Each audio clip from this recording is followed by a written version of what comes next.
आज मैं अपनी तबाही और एक गरीब आदमी की तबाही दिखाने जा रहा हूं। आप लोगों ने सुना हो कि मेरे घर को लूट लिया गया, यानी कुर्की हो गई। दूसरी भाषा में कुर्की हो गई और पहली भाषा में लूट लिया गया।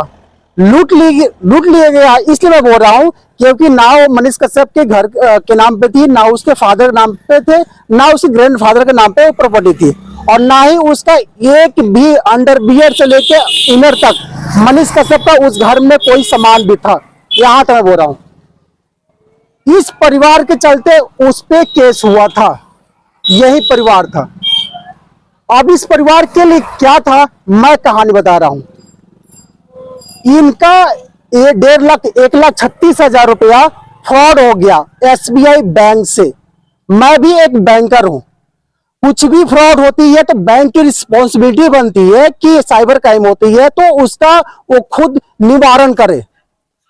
इन्होंने 1 साल तक चक्कर लगाया कि FIR हो। 1 साल तक चक्कर लगाते ही रहे, लेकिन फिर भी FIR इनकी नहीं होती है।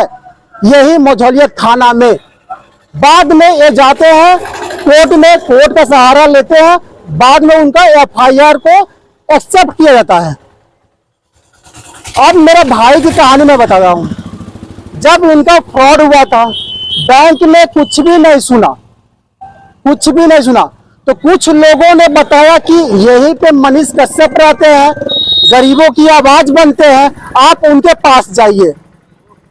इन्होंने फिर उसके बाद मनीष कश्यप के पास आए। मनीष कश्यप ने इनकी कहानी सुना क्योंकि गरीब परिवार के थे, और मनीष कश्यप गरीब परिवार की आवाज ही हुआ करते थे उस टाइम भी, और आज भी, और आने वाले टाइम में भी। इन्होंने एक मैनेजर से क्वेश्चन पूछा। मैनेजर ने बोला कि आप बाहर जाइए। बाहर से एक वीडियो बनाते हैं इनके सपोर्ट में। जब इन्होंने क्वेश्चन 2-3 दागे मनीष कश्यप ने, बैंक मैनेजर ने क्या कर दिया, उन पे FIR कर दिया, और वो FIR को एक्सेप्ट उस टाइम ही कर लिया गया। और एक गरीब परिवार जो था 1 साल तक चक्कर लगाता रहा, लेकिन FIR एक्सेप्ट होती नहीं है। बाद में कोर्ट के सहारा लेकर इनकी FIR को एक्सेप्ट किया जाता है। अब आइए इनकी कहानी, इनके घर का स्थिति देख लीजिए। आइए, ये इनका महल, और एक है केजरीवाल का आलीशान बंगला। अब बताइए, जब एक गरीब परिवार का दर्द जब मनीष कश्यप दिखाता है, उसमें FIR हो जाती है बिना जांच पड़ताल किए हुए, और एक गरीब परिवार जो भटकता रहा है 1 सालों तक, लड़का भी मर गया, दिल में बीमार, फिर भी इनका FIR एक्सेप्ट नहीं हुआ था। वो जो पैसा उन्होंने बैंक में जो जमा किया था अपने बच्चे के इलाज के लिए, क्योंकि उसके दिल में छेद था। यही दर्द मनीष कश्यप ने समझा और वीडियो बनाया था। इनके बच्चे के दिल में छेद था, और वो पैसा साइबर क्राइम तरफ फ्रॉड होती है और उस पर कुछ भी कार्रवाई नहीं होती है। कितना रुपया आपका मालते हैं पर डे? कितना रुपया मिलता है आपको? मेरा 300 रुपया दिहाड़ी मिलता है। 300 रुपया। मेरा 1,000 तो पेट्रोल में खर्च हो जाता है कभी कभी। ये 300 रुपया कमाते हैं। लोग सारे कहते हैं कि गरीबों का देश है, गरीबों का राज्य है, गरीबों के नाम पे राजनीति होती रहती है, लेकिन गरीब का कौन सुनता है भाई? कौन सुनता है?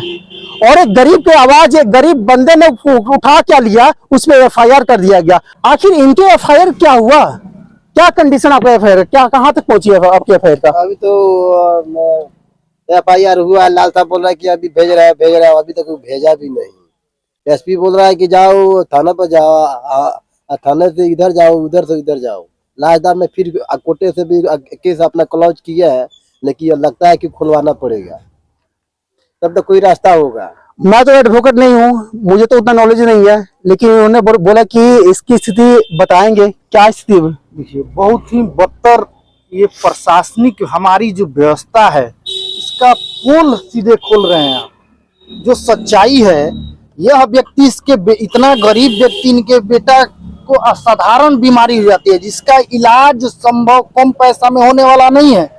यह 200-300 रुपया कमाने वाला व्यक्ति कर्जा काढ़ के, पैंचा लेके, लोगों से उधार लेकर और किस्त लेकर, जो गांव देहात में किस्त चलता है, वो पैसा लेकर 1,08,000 रुपया कुछ पैसा ये बैंक में, भारतीय स्टेट बैंक में जमा किए। ताकि एक साथ गोटा पैसा हो जाए तो ये लेकर ये अपने बेटा का इलाज कराते। खर्चा है 5 लाख का। 5 असाधारण बीमारी थी। अब ये जब जाते हैं तो बैंक में अपना पैसा लेने के लिए, तो बैंक वाले बोलते हैं कि तुम्हारे साथ साइबर क्राइम हो गई है, तुम्हारी पैसा लूट ले गई है। तो ये बताइए, हम बैंक का निर्माण ही इसलिए होता है, हमारा एक भरोसा होता है, सभी लोग भरोसा के साथ बैंक में पैसा जमा करते हैं। एक चीज मैं रखूंगा, कोई भी एक गरीब हो, अमीर हो, मिडिल क्लास हो, कोई भी पैसा घर में भी रख सकता है ना, घर में भी रख सकता है, किसी को दे भी सकता है, लेकिन क्यों नहीं देता है? सोचता है कि हाँ, इसे भरोसा नहीं है, कोई चोरी हो जाए, डकैती हो जाए, कोई छीन ले। हम विश्वास करते हैं, उसके बैंक में हम लोग जमा करते हैं और वहां पे फ्रॉड हो जाती है और वहां पे कुछ भी कार्रवाई नहीं होती है। क्यों नहीं होती है? क्योंकि एक गरीब बंदा है, इसको उतना नॉलेज नहीं है, उतना शिक्षित नहीं है। हमारे जैसे लोगों का होता तो हम लोग बैंड बजाते। आगे बताइए। और दर इनका बेटा उसी क्रम में मर जाता है इलाज के अभाव में। ये एफआईआर बैंक वालों की, इनके साथ जो फ्रॉड होती है, ये बैंक वालों के ऊपर एफआईआर दर्ज कराने के लिए जाते हैं थाने। आजकल एफआईआर दर्ज कराने में सिर्फ पैसा आपको 5 से 10 हजार रुपया। ये गरीब व्यक्ति कहाँ से पैसा बेचारा लाए? इनका एफआईआर दर्ज नहीं होता है। ये दर भटकते रहते हैं, हर जगह जाते हैं, हर नेता के पास जाते हैं, हर विभाग में जाते हैं, इनका एफआईआर। तो ये हार पाच के अंत में कोर्ट में जाते हैं। अब परिवाद 136C 2020 में इनका जो है 156 CRPC के तहत कोर्ट कंप्लेन होता है, केस दर्ज होता है, वहां से थाना पे आता है और थाना पे साल भर लग जाता है, इनका एफआईआर दर्ज नहीं होता है। कोर्ट से कंप्लेन आने के बाद भी इनका एफआईआर दर्ज नहीं होता है। अभय कुमार जी हाल फिलहाल में आए हुए हैं मझौलिया थाना, उनकी पारखी नजर इनके परिवार पे पड़ती है और देखते हैं इनकी स्थिति। वो बेचारे एफआईआर इनका दर्ज करते हैं और इसी क्रम में, इसी मध्य में जब ये हार पात चारों तरफ से थक जाते हैं तो लोग इन्हें बताए, यहाँ के लोग इनको राय दिए कि जाइए आप मनीष कश्यप के पास। क्योंकि मनीष कश्यप इस क्षेत्र में गरीबों के मसीहा के लिए जाने जाते हैं। वो बाढ़ हो, सुखाड़ हो, कुछ भी हो, यहाँ लोगों के लिए मदद के लिए शुरू से ही मनीष कश्यप खड़ा रहते हैं। और ये बात हम ही नहीं, सभी लोग जानते हैं इस क्षेत्र में। कहीं भी जाइए, मनीष, इनको लोग बोला कि जाइए मनीष कश्यप के पास। मनीष कश्यप आए, इनकी दयनीय स्थिति देखे, इनका भी।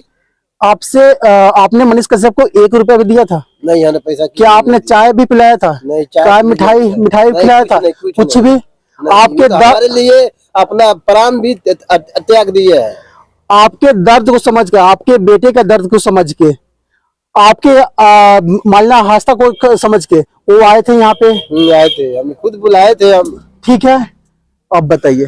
वो आए और देखे, उनका भी भाई मनीष कश्यप का सीना पसीज गया। इनकी स्थिति जब यथास्थिति। अरे भैया, कौन नहीं पसीजेगा? एक कौन सा महल है? एक केजरीवाल का महल तो नहीं है कि आलिशान बैठा हुआ है, खाने के पीने के लिए, पूरा सोने के लिए पूरा बेडरूम पड़ा हुआ, आलिशान पड़ा हुआ नहीं पड़ा हुआ। कोई भी बंदा जो पहले ही बताया, जो पहले ही मैं कर्ज में इतना डूब चुका था, उस कर्ज को चुकाने के लिए मैंने एक कर्ज और लेकर बैंक में जमा किया था और उस कर्ज को बैंक डायरेक्ट सिंपल वर्ड में बोलती है, क्या होती है? साइबर क्राइम हो गया।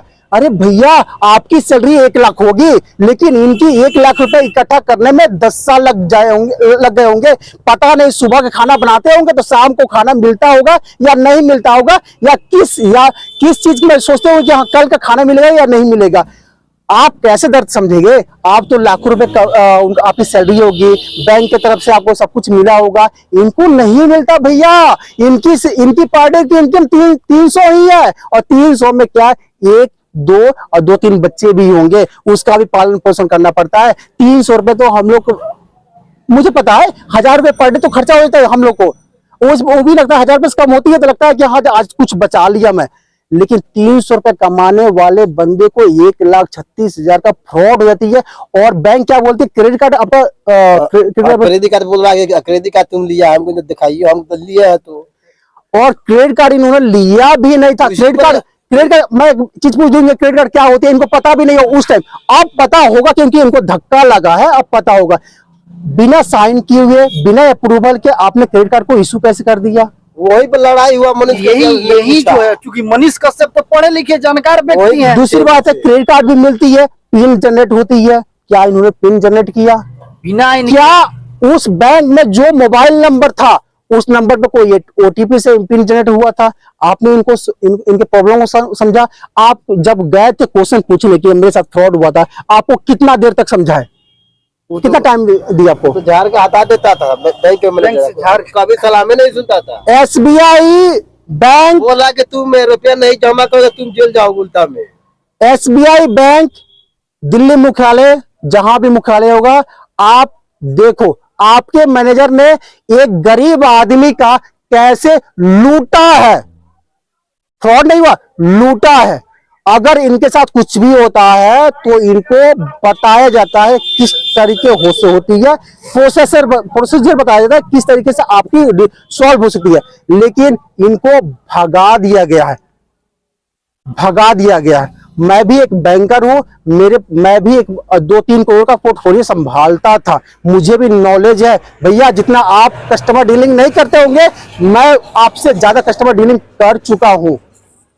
आगे बताइए। वही बात, मनीष कश्यप पढ़े लिखे व्यक्ति हैं, जानकार व्यक्ति हैं।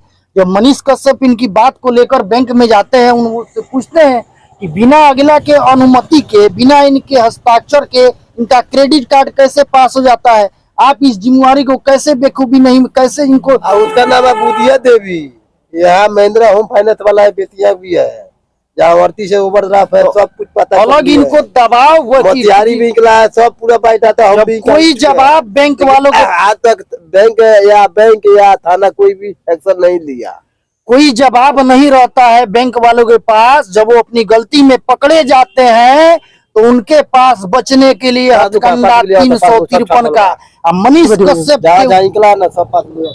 कश्यप के ऊपर खुद को बचाने के लिए झूठा FIR दर्ज करा देते हैं। सरकारी काम में बाधा 353 धारा के साथ 193/21 कांड संख्या मझौलिया थाना में जाता है और FIR मनीष कश्यप के ऊपर दर्ज हो जाता है और उनका FIR भी जल्द ही ट्रू हो जाता है, क्योंकि बैंक वालों के पास तो पैसा है, गरीब के पास पैसा नहीं है, इनका FIR कैसे ट्रू होगा? ये दर दर भटकते रहते हैं। और आनन फानन में स्थिति है कि मनीष कश्यप की जो कुर्की जब्ती हुई वो भी अनलीगल तरीका से हुआ, ना जब्ती सूची तक नहीं सौंपा गया। और मनीष कश्यप जबकि वो सिलेंडर कर दिए थे, उसके बावजूद भी कुर्की जब्ती होती रही। और मनीष कश्यप की जिसमें एक भी संपत्ति नहीं, सारे उनके चाचा के, उनके पटी पटदार, वो संपत्ति उठाई गई। एक गरीब की कहानी दिखाने के लिए मनीष पे FIR हो जाती है और उसके आनंद फानन में, इतने आनंद फानन में उसके घर की कुर्की भी होती है। भैया आप ही क्या काम मनीष कश्यप ने किया था? अगर आप सही होते, अगर बैंक मैनेजर हो चाहे प्रशासन हो, इनका प्रॉब्लम सॉल्व कर दिए रहते तो मनीष कश्यप की जरूरत नहीं थी। कोई भी बंदा, कोई भी इनके दर्द को अगर समझ ले, इसके बच्चे के दिल में छेद होना, इनकी प्रमाण पत्र कि इसी कसम में बेटा इनका मर गया, आप देखिए कोई इनके बेटा को नहीं दे सकता है। इसकी रिस्पॉन्सिबिलिटी किसकी होगी? क्या पुलिस प्रशासन लेगी या बैंक मैनेजर लेगी? मुझे पता है नहीं होगा, क्योंकि एक गरीब फैमिली से बिलोंग करते हैं। यहाँ पे गरीब के नाम पे सिर्फ राजनीति हो सकती है, लेकिन गरीब पे कभी न्याय नहीं हो सकती है। अगर न्याय उस टाइम होती, इनके पैसे को रिफंड कर दिया जाए, इनके बच्चे को लौटा दिया जाए, तो न्याय समझ लूंगा। पॉसिबल नहीं है, बच्चे को लौटा नहीं सकते। कम से कम मैं अभी भी आग्रह करता हूं, जितनी इनकी पैसे को साइबर क्राइम की तरफ फ्रॉड हुई है उसको वापस कर दिया जाए। मेरी यही चाहत है, क्योंकि मनीष कश्यप ने इनकी कहानी सुनाया था और इनकी कहानी सच्चाई है। इनकी एक औलाद की मृत्यु हो चुकी है जिसकी कोई हिसाब नहीं दे सकता है। बाकी आप सभी लोग देखिए, एक बार सवाल कीजिए, अगर बैंक में फ्रॉड होती है उसकी रिस्पॉन्सिबिलिटी कौन है? और एक गरीब परिवार 1 साल तक घूमता रहता है, उसका FIR एक्सेप्ट नहीं किया जाता है, इसकी रिस्पॉन्सिबिलिटी कौन होगी? आप भी देखिए और आप एक बार क्वेश्चन कीजिए, SBI से भी क्वेश्चन कीजिए और प्रशासन से भी क्वेश्चन कीजिए, ताकि इनको न्याय मिल सके। न्याय तो नहीं मिलेगा क्योंकि इनकी एक औलाद मर चुका है, लेकिन हाँ, इनको कुछ पैसे रिफंड हो जाएंगे, और जो क्राइम साइबर क्राइम के तहत उनका फ्रॉड हुई है तो पैसे रिफंड हो जाए। कम से कम 1 साल तक जिंदगी 1,38,000 में जिंदगी जी सकते हैं, ये जी सकते हैं, हम लोग नहीं जी सकते। इनके लिए वही संजीवनी बूटी का काम करेगा।